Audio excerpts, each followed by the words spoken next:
Assalamualaikum warahmatullahi wabarakatuh. Kami dari kelompok 6 akan menjelaskan materi kami yang berjudul Sistem Pelaporan Keuangan dan Pengukuran Kinerja. Baiklah, saya akan memulai pembahasan yang pertama, yaitu Sistem Pelaporan Keuangan. Sistem pelaporan keuangan adalah laporan keuangan yang ditambah dengan informasi-informasi lain yang berhubungan, baik secara langsung maupun tidak langsung, dengan informasi yang disediakan oleh sistem akuntansi keuangan, seperti informasi tentang sumber daya perusahaan, earnings, current cost. Informasi tentang prospek perusahaan merupakan bagian integral dengan tujuan untuk memenuhi tingkat pengungkapan yang cukup. Tujuan dari sistem pelaporan keuangan yang pertama, menyediakan informasi yang berguna bagi investor, kreditor, dan pengguna potensial lainnya dalam membantu proses pengambilan keputusan yang rasional atas investasi, kredit, dan keputusan lain yang sejenis. Yang kedua, untuk membantu dalam menilai jumlah, waktu, dan ketidakpastian prospek penerimaan kas dividen atau bunga dan pendapatan dari penjualan. Yang ketiga, yaitu untuk memberikan informasi tentang sumber daya ekonomi, klaim atas sumber daya tersebut, dan perubahannya. Pembahasan selanjutnya yaitu mengenai Sistem Akuntansi Pemerintah Pusat atau SAPP. Sistem Akuntansi Pemerintah Pusat atau SAPP adalah sistem akuntansi yang mengolah seluruh atau semua transaksi keuangan, aset, kewajiban, dan ekuitas dana pemerintah pusat, yang menghasilkan informasi akuntansi dan laporan keuangan yang tepat waktu dengan mutu yang dapat diandalkan, baik yang diperlukan oleh badan-badan di luar pemerintah pusat seperti DPR maupun oleh berbagai tingkat manajemen pada pemerintah pusat. Menurut PMK nomor 213/2013, SAPP merupakan rangkaian sistematik dari prosedur, penyelenggara,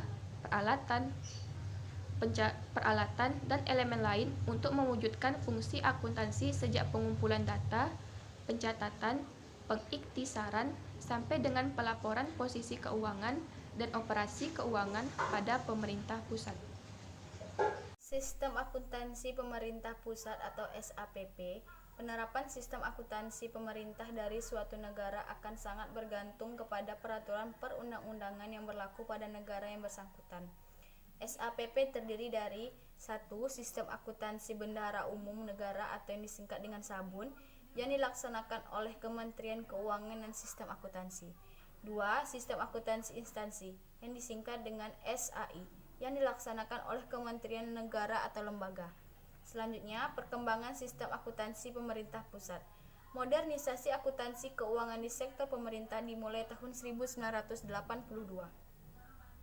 Studi ini dilakukan sebagai upaya untuk meningkatkan akuntabilitas keuangan negara oleh Badan Akuntansi Negara atau BAKUN yang merupakan unit eselon 1 Departemen Keuangan melalui proyek penyempurnaan sistem akuntansi dan pengembangan akuntansi atau PPSAPA dengan bantuan pembiayaan dari Bank Dunia. Berdasarkan surat keputusan Menteri Keuangan No. 476/KMK 01 tahun 1991 tentang sistem akuntansi pemerintah. Sistem akuntansi pemerintah pusat telah dikembangkan dan diimplementasikan secara bertahap. Tahap pertama dilaksanakan mulai tahun anggaran 1993 sampai 1994 dan diikuti dengan tahap-tahap berikutnya. Dan yang pada tahun anggaran 1999 sampai tahun 2000, implementasi SAPP telah mencakup seluruh departemen atau lembaga di seluruh provinsi.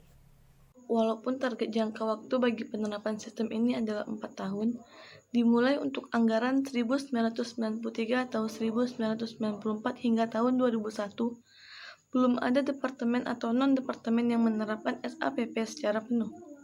Rendahnya penerapan sistem ini pada tingkat daerah disebabkan karena kurangnya sosialisasi yang terencana, kurangnya sumber daya manusia, resistensi dari pengguna sistem terhadap perubahan, kurangnya koordinasi antar lembaga terkait, hingga Undang-Undang Nomor 22 Tahun 1999 tentang Pemerintah Daerah dan Undang-Undang Nomor 25 Tahun 1999 tentang Perimbangan Keuangan Pemerintah Pusat dan Daerah yang memberikan keleluasaan daerah untuk mengelola keuangannya. Belum adanya standar akuntansi pemerintah untuk menyamakan persepsi para penyusun neraca juga menjadi kendala bagi penerapannya, sehingga penyusunan neraca pusat dan proses konsolidasi dengan pemerintah pusat belum dapat dilakukan. Yang selanjutnya yaitu kerangka umum sistem akuntansi pemerintah pusat. Laporan keuangan pemerintah pusat disampaikan kepada DPR sebagai pertanggungjawaban atas pelaksanaan APBN. Sebelum disampaikan kepada DPR, laporan keuangan pemerintah pusat terlebih dahulu diaudit oleh pihak BPK. Laporan keuangan pemerintah pusat terdiri dari yang pertama yaitu laporan realisasi anggaran. Konsolidasi laporan realisasi anggaran dari keseluruhan kementerian atau lembaga yang telah direkonsiliasi. Laporan ini menyajikan informasi realisasi pendapatan, belanja, transfer, surplus atau defisit dan pembiayaan, sisa lebih atau kurang pembiayaan anggaran yang masing-masing diperbandingkan dengan anggaran dalam satu periode. Yang kedua yaitu neraca pemerintah. Neraca pemerintah pusat merupakan konsolidasi neraca SAI dan neraca sakun atau sistem akuntansi kas umum negara. Laporan ini menyajikan informasi posisi keuangan pemerintah pusat yang berkaitan dengan aset, utang, dan ekuitas dana pada tanggal atau tahun anggaran tertentu. Yang kedua yaitu laporan arus kas. Laporan arus kas pemerintah pusat merupakan konsolidasi laporan arus kas dari seluruh kanwil Ditjen PBN. Laporan ini menyajikan informasi arus masuk dan keluar selama periode tertentu yang diklasifikasikan berdasarkan aktivitas operasi, investasi aset non-keuangan, pembiayaan, dan non-anggaran. Yang keempat yaitu catatan atas laporan keuangan.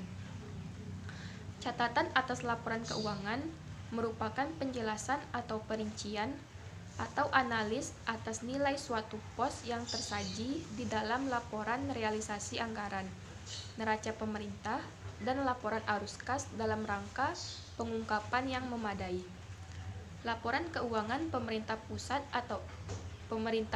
atau LKPP disajikan kepada DPR sebagai pertanggungjawaban atas pelaksanaan APBN. Sebelum disampaikan kepada DPR RI, LKPP atau laporan keuangan pemerintahan pusat tersebut terlebih dahulu direvisi oleh aparat pengawasan intern dan diaudit oleh BPK. Sistem akuntansi bendahara umum negara terdiri dari 1. Sistem akuntansi pusat, 2. Sistem akuntansi transfer ke daerah, 3. Sistem akuntansi penerusan pinjaman, 4. Sistem akuntansi transaksi khusus, 5. Sistem akuntansi utang pemerintah dan hibah, 6. Sistem akuntansi investasi pemerintah, 7. Sistem akuntansi belanja subsidi dan belanja lain-lainnya, 8. Sistem akuntansi badan lainnya. Selanjutnya, sistem akuntansi bendahara umum negara menghasilkan laporan keuangan bendahara umum negara dan laporan manajerial. Laporan keuangan BUN terdiri dari laporan realisasi anggaran, neraca, dan laporan arus kas. Laporan manajerial terdiri atas laporan posisi kas, laporan posisi utang, dan laporan posisi penerusan pinjaman, ikhtisar laporan keuangan dan badan lainnya, dan laporan posisi investasi pemerintah secara detail. Sistem akuntansi bendahara umum negara atau yang disingkat dengan SABUN terdiri dari sistem akuntansi pusat yang disingkat SIAP. Pelaksanaan SIAP melibatkan unit pemproses data sebagai berikut. 1. KPPN, 2. Kanwil DJPBN, 3. Direktorat Pengelolaan Kas Negara, 4. Direktorat Akuntansi dan Pelaporan Keuangan. 2. Sistem akuntansi utang pemerintah dan hibah atau SAUP dan H. SAUP dilaksanakan oleh Direktorat Jenderal Pengelolaan Utang. Yang ketiga, Sistem Akuntansi Investasi Pemerintah atau SAIP. SAIP diterapkan untuk menangani transaksi investasi pemerintah jangka panjang, dilaksanakan oleh Direktorat Jenderal Kekayaan Negara atau DJKN. 4. Sistem Akuntansi Penerusan Pinjaman atau SAPP diterapkan untuk menangani transaksi penerusan pinjaman dan pengembalian penerusan pinjaman, termasuk biaya atas penerusan pinjaman. SAPP dilaksanakan oleh Direktorat Jenderal Perbendaharaan dan Direktorat Sistem Manajemen Investasi. Yang kelima, Sistem Akuntansi Transfer ke Daerah atau SATD diterapkan untuk menangani transaksi transfer kepada pemerintah daerah berupa dana perimbangan dan dana otonomi khusus dan penyeimbang. SATD dilaksanakan oleh Direktorat Jenderal Perimbangan Keuangan atau DJPK. Yang keenam, Sistem Akuntansi Belanja Subsidi dan Belanja Lain-Lain atau SABSBL. SABSBL merupakan subsistem dari SABUN. SABSBL menghasilkan LRA, neraca, dan catatan atas laporan keuangan. SABSBL dilaksanakan oleh Direktorat Jenderal Anggaran. Yang ketujuh, Sistem Akuntansi Transaksi Khusus atau SATK. SATK tersebut menghasilkan laporan keuangan yang terdiri dari LRA, neraca, dan catatan atas laporan keuangan. Dilakukan oleh Direktorat Jenderal Perbendaharaan. 8. Sistem Akuntansi Badan Lainnya atau SABL. SABL menghasilkan neraca dan ikhtisar laporan keuangan badan lainnya. SABL dilakukan oleh Direktorat Jenderal Perbendaharaan. Pembahasan selanjutnya yaitu mengenai Sistem Akuntansi Instansi atau SAI. Sistem Akuntansi Instansi atau SAI dilaksanakan oleh Kementerian Negara atau lembaga. Kementerian Negara atau lembaga melakukan prosesan data untuk menghasilkan laporan keuangan. Dalam pelaksanaan SAI, Kementerian Negara atau lembaga membentuk unit akuntansi keuangan atau sistem akuntansi keuangan SAK dan unit akuntansi barang atau sistem informasi manajemen dan akuntansi barang milik negara atau SIMA BMN. Unit akuntansi keuangan terdiri dari yang pertama, unit akuntansi pengguna anggaran atau UAPA. Yang kedua, unit akuntansi pembantu pengguna anggaran eselon 1 atau UAPPA E1. Yang ketiga, unit akuntansi pembantu pengguna anggaran wilayah atau UAPPAW.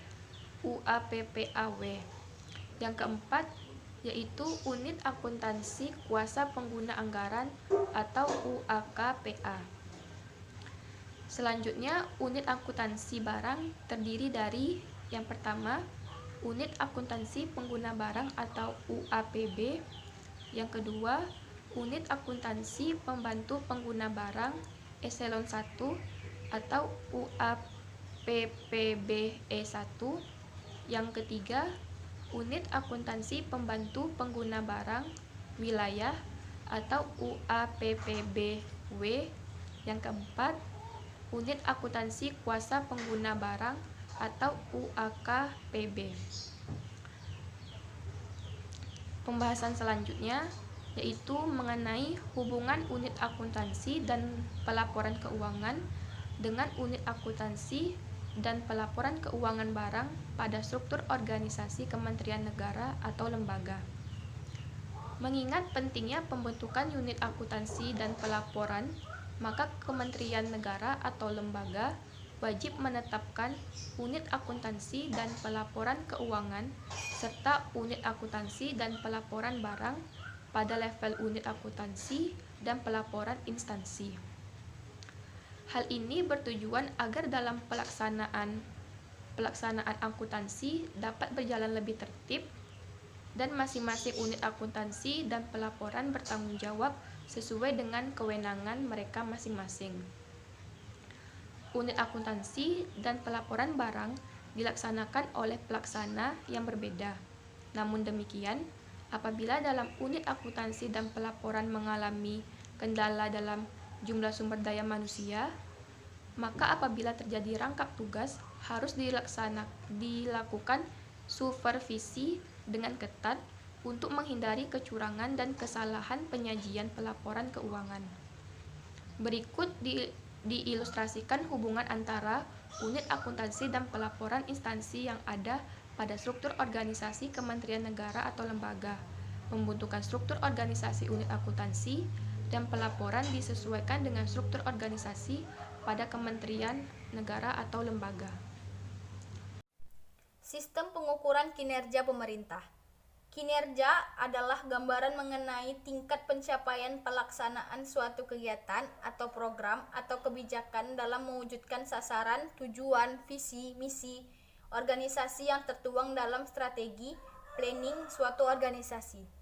Dapat diartikan bahwa pengukuran kinerja merupakan suatu metode yang digunakan untuk mencatat serta menilai pencapaian pelaksanaan dari kegiatan berdasarkan tujuan, sasaran, dan strategi, sehingga diketahui kemajuan organisasi serta meningkatkan kualitas pengambilan keputusan dan akuntabilitas. Sistem pengukuran kinerja di Indonesia dikenal dengan nama Sistem Akuntabilitas Kinerja Instansi Pemerintah atau yang disingkat dengan SAKIP.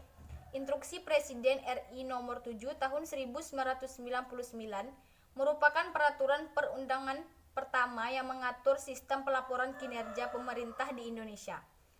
Dalam peraturan ini, Presiden menginstruksikan kepada para menteri, Panglima TNI, Gubernur BI, Jaksa Agung, Kepala Polri, pimpinan lembaga pemerintah non-departemen, pimpinan sekretariat lembaga tertinggi dan tinggi negara, gubernur dan bupati atau wali kota, antara lain melaksanakan akuntabilitas kinerja instansi pemerintah sebagai wujud pertanggungjawaban instansi pemerintah dalam mencapai misi dan tujuan organisasi. Bentuk akuntabilitas kinerja instansi pemerintah tersebut diwujudkan dengan menyampaikan laporan akuntabilitas kinerja instansi pemerintah yang disingkat LAKIP kepada Presiden. Faktor yang mempengaruhi kinerja. Adapun faktor-faktor yang tersebut menurut Armstrong adalah sebagai berikut. 1. Faktor individu. Faktor individu berkaitan dengan keahlian, motivasi, komitmen, dan lain-lain. Kedua, faktor kepemimpinan.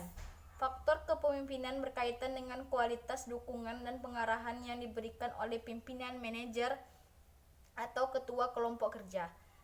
Ketiga, faktor kelompok atau rekan kerja. Faktor kelompok atau rekan kerja berkaitan dengan kualitas dukungan yang diberikan oleh rekan kerja. Keempat, faktor sistem. Faktor sistem berkaitan dengan sistem atau metode kerja yang ada dan fasilitas yang disediakan oleh organisasi. 5. Faktor situasi. Faktor situasi berkaitan dengan tekanan dan perubahan lingkungan, baik lingkungan internal maupun eksternal.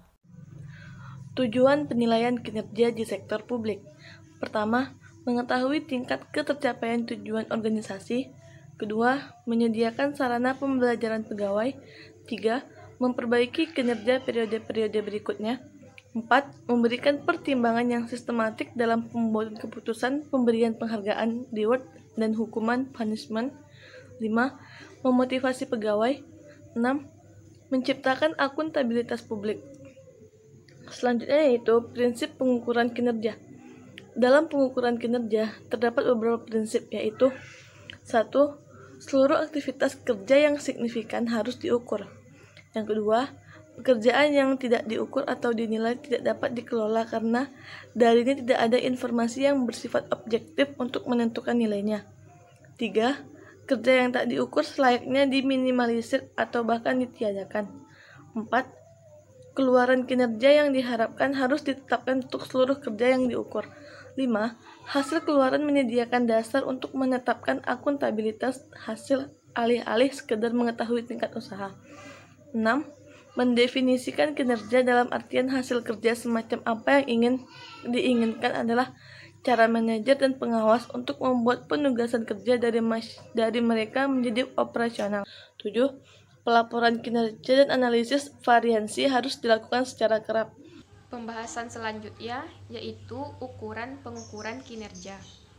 Terdapat 3 macam ukuran dalam yang dapat digunakan untuk mengukur kinerja secara kuantitatif, yaitu yang pertama, ukuran kriteria tunggal atau single criterium, yaitu ukuran kinerja yang hanya menggunakan satu ukuran untuk menilai kinerja manajernya.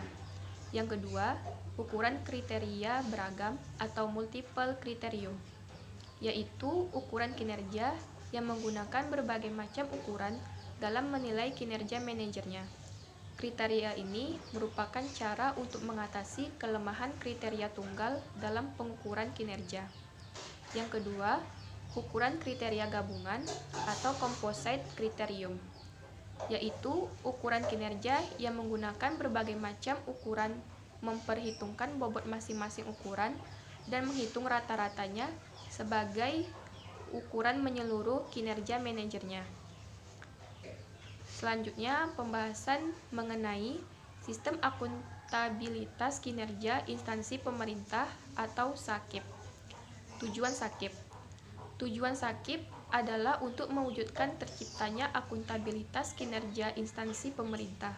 Target yang ingin dicapai dari SAKIP antara lain, yang pertama, menjadikan instansi pemerintah akuntabel sehingga dapat beroperasi secara efisien, efektif, dan responsif terhadap aspirasi masyarakat serta lingkungannya. Yang kedua, terwujudnya transparansi dari instansi pemerintah. Yang ketiga, terwujudnya partisipasi masyarakat dalam membantu pelaksanaan pembangunan nasional. Yang keempat, terpeliharanya kepercayaan masyarakat kepada pemerintah. SAKIP ini dikembangkan secara integrasi dengan sistem perencanaan, sistem penganggaran, sistem pembendaharaan, dan sistem akuntansi pemerintah sesuai dengan PP 8 tahun 2006 tentang pelaporan keuangan dan kinerja instansi pemerintah. Sistem akuntabilitas kinerja instansi pemerintah atau yang disingkat dengan SAKIP. Adapun tahapan SAKIP yaitu yang pertama, rencana strategis. Rencana strategis merupakan dokumen perencanaan instansi pemerintah dalam periode 5 tahunan. Rencana strategis ini menjadi dokumen perencanaan untuk arah pelaksanaan program dan kegiatan yang menjadi landasan dalam penyelenggaraan SAKIP. Yang kedua, perjanjian kinerja. Perjanjian kinerja adalah lembar atau dokumen yang berisikan penugasan dari pimpinan instansi yang lebih tinggi kepada pimpinan instansi yang lebih rendah untuk melaksanakan program atau kegiatan yang disertai dengan indikator kinerja. Perjanjian kinerja selain berisi mengenai perjanjian penugasan atau pemberian amanah, juga terdapat sasaran strategis, indikator kinerja, dan target yang diperjanjikan untuk dilaksanakan dalam 1 tahun, serta memuat rencana anggaran untuk program dan kegiatan yang mendukung pencapaian sasaran strategis. Yang ketiga, pengukuran kinerja. Pengukuran kinerja sebagai dilakukan dengan menggunakan indikator kinerja yang telah ditetapkan dalam lembar atau dokumen perjanjian kinerja.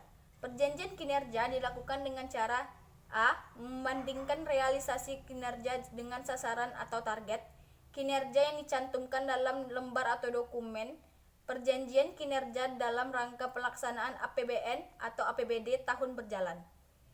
B. Membandingkan realisasi kinerja program sampai dengan tahun berjalan dengan sasaran atau target kinerja 5 tahun yang direncanakan dalam rencana strategis Kementerian Negara atau lembaga atau rencana strategis SKPD. Keempat, pengelolaan data kinerja.